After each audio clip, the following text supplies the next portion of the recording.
মাদি বিজয়ের দিনে শেষ পর্যন্ত বাংলাদেশ জয়ের দেখাটা পেল। এটা স্বস্তির জয় বলতে হবে, কারণ ওয়ানডে সিরিজে বাংলাদেশ ভালো করতে পারেনি। ঠিক যখন 148 রান করলো এই উইকেটে, ভালো বোলিং করার জন্য ড্রেসিং রুমে আসলে মেসেজটা কি ছিল, বা আপনার কাছে মেসেজটা কি ছিল নতুন বলে বল করার জন্য?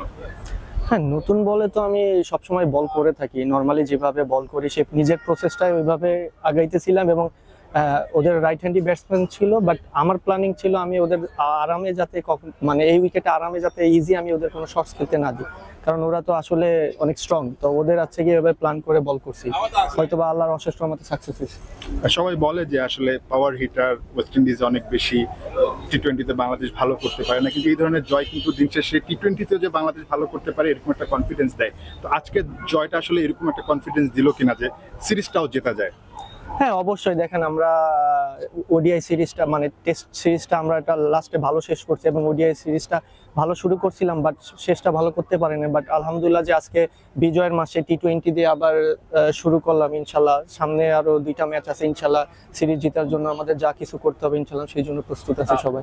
মাদি ভাই, আমরা যখন দেখি মানে সবসময় দেখি টি-20তে আপনি যেখানেই খেলেন না কেন সবসময় মানে পাওয়ার প্লেতেই বল করেন, এবং পাওয়ার প্লেতে বেশ সব জায়গায় উইকেটও শিকার করেন। তো আসলে আপনার প্রসেসটা কি ছিল আসলে এই জায়গাটায় পাওয়ার প্লেতে, বিশেষ করে বল করার যে একটা প্রসেস থাকে বা প্রস্তুতি থাকে, সেটা আসলে কিভাবে নিয়েছেন আপনি, কিভাবে আত্মস্থ করেছেন? না, এটা এরকম কিছু না, এটা জাস্ট মেন্টালি একটা, আপনি যখন পেস বলার যখন স্লগে বল করে তার মেন্টালিটিটাও কেমন থাকে, তো এরকম normally, but just all about plan. আপনি প্ল্যান করে সবকিছু করতে পারলে হয়তো বা সবকিছু সাকসেস হতে পারবেন, এটা কম আর বেশি আর কি। বাট আমি আমার প্রসেস যেভাবে ছিল আমি ওভাবে চেষ্টা করছি।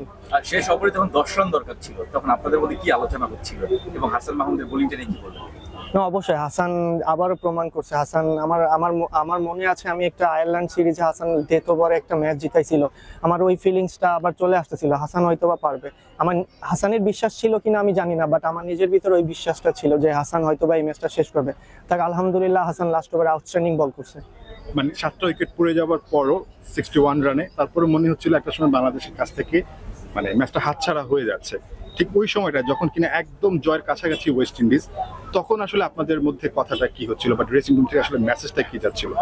দেখেন, আমি তো মাঠে ছিলাম, ড্রেসিং রুম থেকে কি মেসেজ গেছে এটা আসলে ক্যাপ্টেন বলতে পারবে। আমি আমার ফিল্ডিং এ ফোকাস ছিলাম, হয়তো বা এই সিচুয়েশনটা লিটন আপনাকে বলতে পারবে। বাট ওভারঅল যে প্ল্যানিং করছে লিটনের ক্যাপ্টেন্সি আউটস্ট্যান্ডিং। লিটন অনেক সাহসিকতা ক্যাপ্টেন্সিটা আজকে দেখাইছে, যে লিটন যে সময় যেটা দরকার সেটা করার চেষ্টা করছে। এবং ক্রিকেট খেলা আপনি দেখেন, আমরা প্রথম 6 ওভারে ভালো পজিশনে চলে গেছি, একটা পার্টনারশিপে একটা মোমেন্টাম চেঞ্জ করে দেয়। সেম কিন্তু আমরাও ব্যাটিং এ এরকম ছিলাম, বাট এমনই দিন শেষে আমরা সাকসেস হয়েছি এবং আলহামদুলিল্লাহ দিন শেষে আমাদেরই ভালো লাগতেছে। যদি ক্যাপ্টেনের একটু ব্যাকফেট যাচ্ছে, নিশ্চয়ই আপনাদের মধ্যে কিন্তু আলোচনা হবে, বা তার একটু কনসার্ন কিনা আপনারা? না, কারোর কেউ খারাপ খেললে বা কেউ ভালো খেললে এটা নিয়ে কেউ আলোচনা করে না, বাট এটা আছে নিজের কাছে।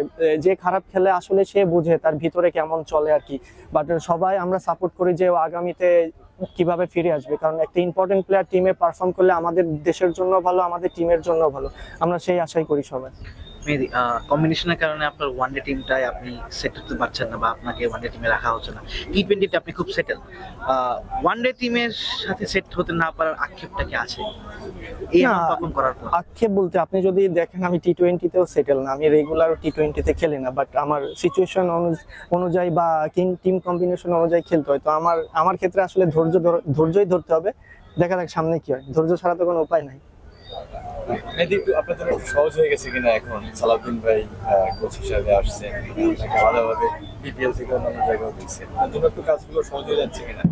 হ্যাঁ, অবশ্যই। দেখেন, আমি ওনার সাথে আমি যখন বাংলাদেশের domestic cricket top level cricket খেলে আমি কিন্তু ওনার সাথে স্টার্ট করছি, বাট অ্যাকচুয়ালি উনি আমাকে জানে, খুব ভালোভাবেই জানে সবকিছুই। বাট হয় না যে উনি মাঠে থাকলে আমার ক্ষেত্রে ইনস্ট্যান্ট অনেক কনফিডেন্স দেয়, বাট আমি যদি কোনো কিছু ভুল করি উনি ইনস্ট্যান্ট সেটা ধরতে পারে, সে মেসেজটাও দিয়ে দেয়। বাট এরকম একজন লোক কাছে থাকলে আসলে নিজেও খুব বুস্ট আপ হয়। Last 2 questions. লাস্ট 2 ওভারে যেটা মানে হয়ে গেছে কিনা বুঝতে যায়, লাস্ট 2 ওভারে যখন ঠিক জয়টা খুব সহজ হয়ে গেছিল তাদের জন্য, ওদের জন্য, তখন কি বাংলাদেশ একটু মানে হালকাভাবে নিয়েই সফলতা আসছে, নাকি আপনারা তখনও বিশ্বাস ছিল যে এই 2 ওভারে ম্যাচ কমপ্লিট করতে পারবে, এরকম কোনো নিজেদের আপনারা কি গ্যালারিতে ফিল করছেন যে আমরা আরামে জিতছি? সবকিছু কষ্ট করে হয়েছে, বাট সবাই জেতার জন্য অনেক হাঙ্গ্রি ছিল। আপনি প্রত্যেকটা প্লেয়ারের ভিতরে দেখবেন যে সবাই হাঙ্গারনেস ছিল, দ্যাটস ওয়াই আমরা সাকসেস হয়েছি। মেহেদী, এই উইকেটটা কি মিরপুরের সাথে সিমিলার? আপনারা কি এই অ্যাডভান্টেজটা পেয়েছেন কিনা? দেখছিলাম উইকেট কখনো লো হচ্ছে, কখনো বাউন্স হচ্ছে, একটু স্লো হচ্ছে, মানে এই উইকেটে আমরা এই ধরনের এই মাঠে আমরা 2টা ম্যাচও জিতেছি ওয়ার্ল্ড কাপে। সো এই অ্যাডভান্টেজটাকে আমরা কি পেলাম কিনা? না না, মিরপুরের উইকেট আলাদা, এখানকার উইকেট আলাদা। মিরপুরে এক টাইপের উইকেট, এটা এক টাইপের উইকেট।